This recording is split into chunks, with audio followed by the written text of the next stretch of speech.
പക്ഷെ ചൈനയിലെ റെസ്റ്റോറൻറ്റുകളിലൊക്കെ അല്ലെങ്കിൽ ഹോട്ടലുകളിലൊക്കെ വന്നാൽ 24 മണിക്കൂറും പ്രവർത്തിക്കുന്ന കുഞ്ഞു റോബോട്ടുകളാണ്.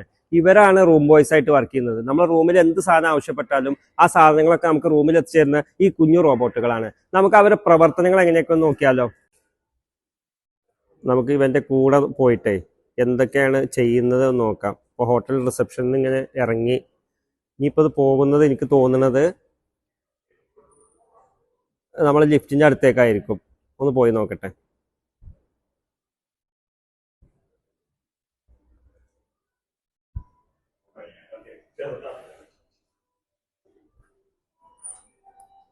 നമ്മളെ റോബോട്ട് ലിഫ്റ്റിൽ കയറാണ് കേട്ടോ. കൂടെ ഞാനും കയറുന്നുണ്ട്. എന്തായാലും ഒന്ന് കയറി നോക്കട്ടെ. അപ്പോൾ ഞാനും റോബോട്ടും മാത്രമാണ് ലിഫ്റ്റിലുള്ളത്. അത് മാത്രമല്ല, ഓട്ടോമാറ്റിക്കായിട്ട് ലിഫ്റ്റിന്റെ 12ാം നമ്പർ ഫ്ലോർക്കാണ് ഇപ്പോൾ ഇത് പോയിക്കൊണ്ടിരിക്കുന്നത്. അതിൽ കാണിക്കുന്നുണ്ടല്ലോ.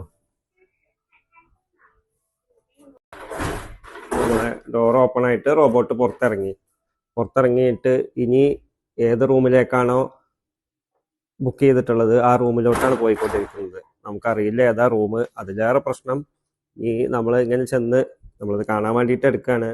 വീഡിയോ എടുത്താൽ കുഴപ്പമുണ്ടാവുമെന്ന് അറിയില്ല. സോറി കേട്ടോ, ഞാൻ ഇങ്ങനെ ഇതിൻ്റെ ഒരു പ്രവർത്തനം കാണാൻ വേണ്ടി വീഡിയോ എടുക്കുകയാണ്. മലയാളിയല്ലേ? ഓക്കെ, ഞാനിതൊന്ന് കാണിക്കാൻ വേണ്ടിയിട്ട് വീഡിയോ എടുക്കുകയാണ്. ബുദ്ധിമുട്ടായില്ലല്ലോ? ഓക്കെ. അല്ല, നിങ്ങൾ കണ്ടു പരിചയമുണ്ടല്ലോ. നിങ്ങൾ ഇൻസ്റ്റഗ്രാമിലുണ്ടോ? അജ്നാസ്. ഓക്കെ. ഞാൻ നിങ്ങളെ പേജ് ഫോളോ ചെയ്തിട്ടുണ്ട് കേട്ടോ. അറിയാം. ഓക്കെ. എന്റെ പേര് നൗഷാദ്. ഞാൻ മലപ്പുറം ജില്ലയിലാ, മങ്കടയാണ്. മങ്കട.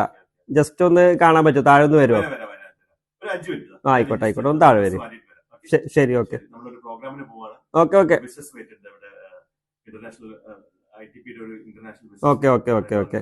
അപ്പൊ ഒരു 5 മിനിറ്റ് മതി ജസ്റ്റ് ഒന്ന് സംസാരിക്കാൻ വേണ്ടിയിട്ടാണ്. Okay, thank you.